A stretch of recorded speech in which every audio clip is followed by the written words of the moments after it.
Hello everyone, welcome to the 80 Q&A practice. We're going to start off today with defense questioning. Ready?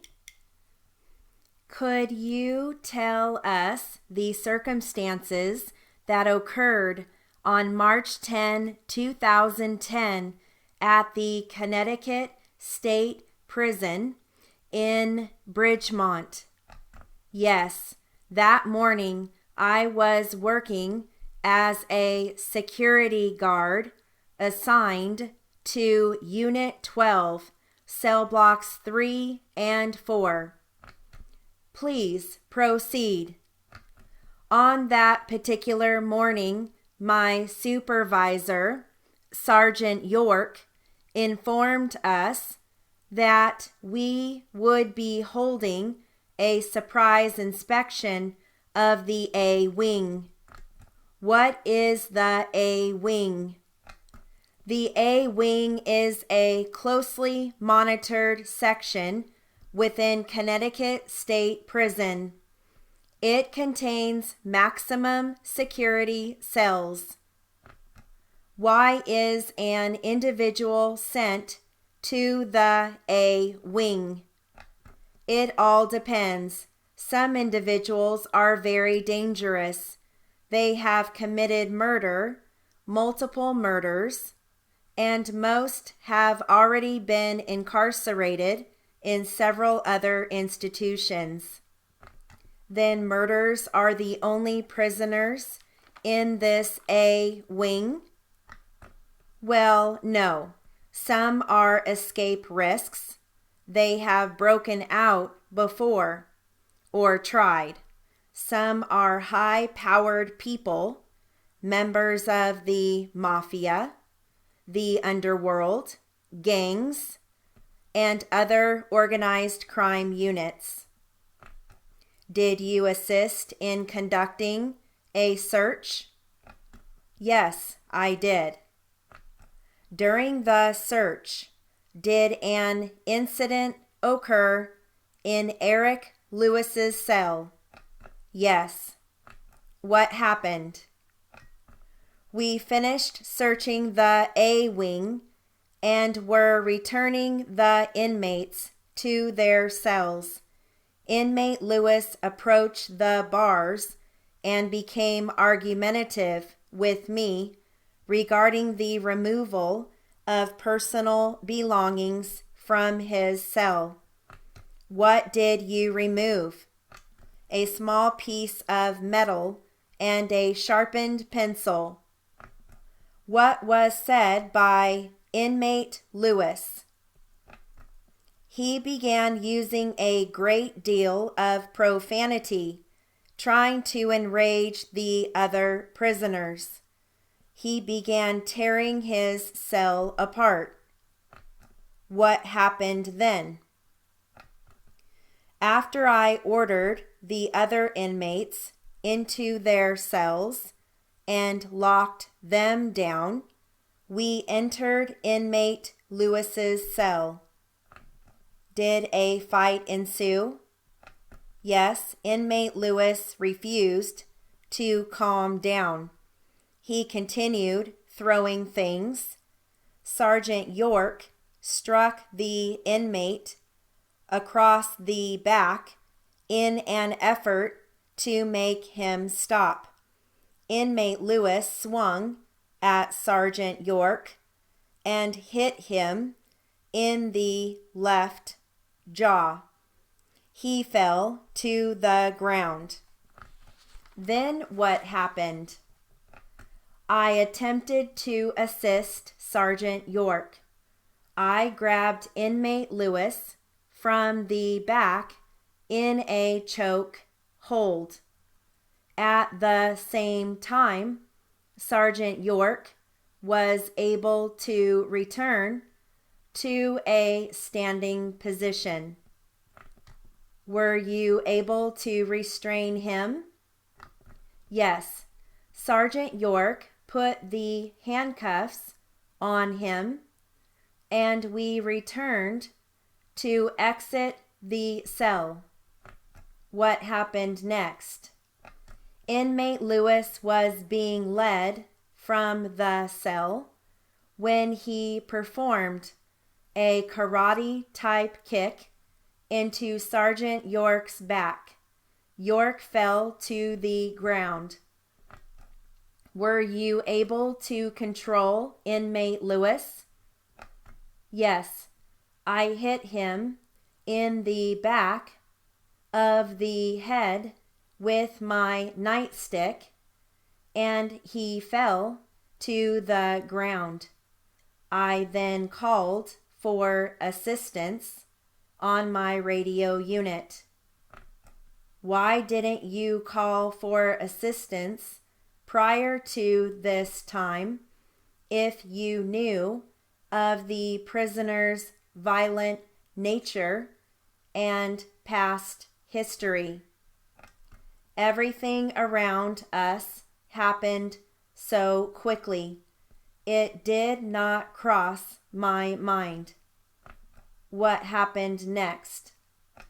Guards Connor and Kilroy entered A wing and assisted us. Was the prisoner rendered unconscious? Yes, he appeared to be. Was Sergeant York unconscious? No, but he was in extreme pain and could barely stand up. What happened next?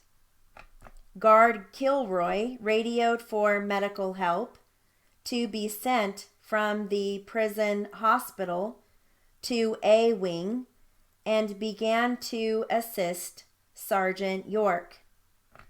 What did Guard Connor do? He began checking cells in the A wing to make sure that no other disturbances were about to start.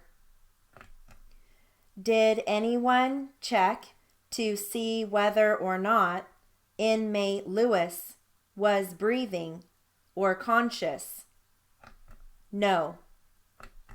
What position was he in? Lying face down, his arms behind him, his hands in cuffs.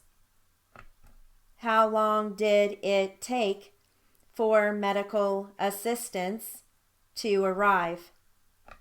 About 10 minutes. Okay, I'm going to switch transcripts. Back to the transcript about the dog bite. All right. And it looks like the fence is questioning.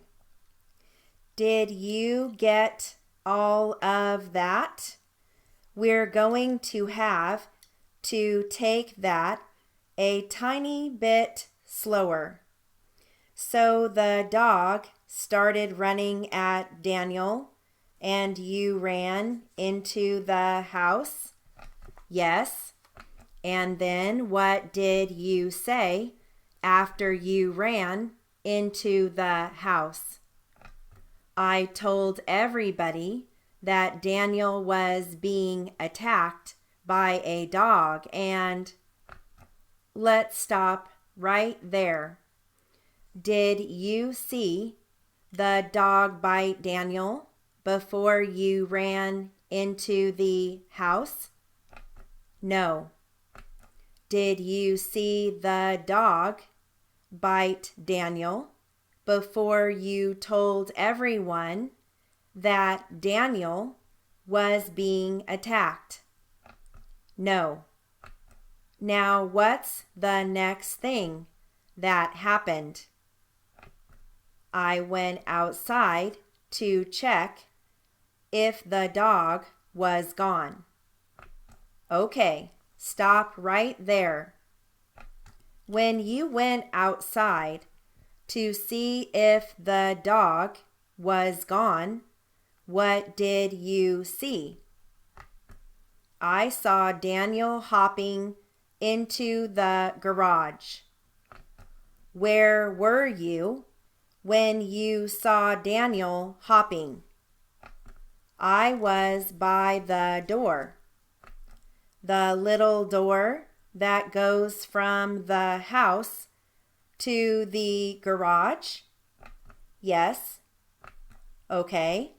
When you saw Daniel hopping, did you see the dog? No. What did you do when you saw Daniel hopping? I just opened the door and let him hop in. Did you see Daniel hop? Yeah. How far did he hop? He hopped from the fence to the door. Did you see him hop all the way from the fence into the little garage door? No. Where was Daniel? Was Daniel in the garage, or was he out by the fence when you saw him hopping? He was in the garage. Was he next to the Jeep?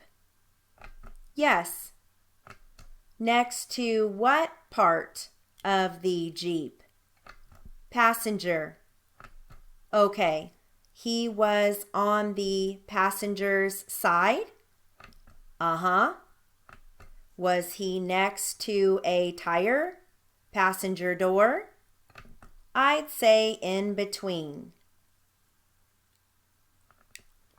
Okay, and that concludes our Q&A practice for the 80 class. Have a wonderful day.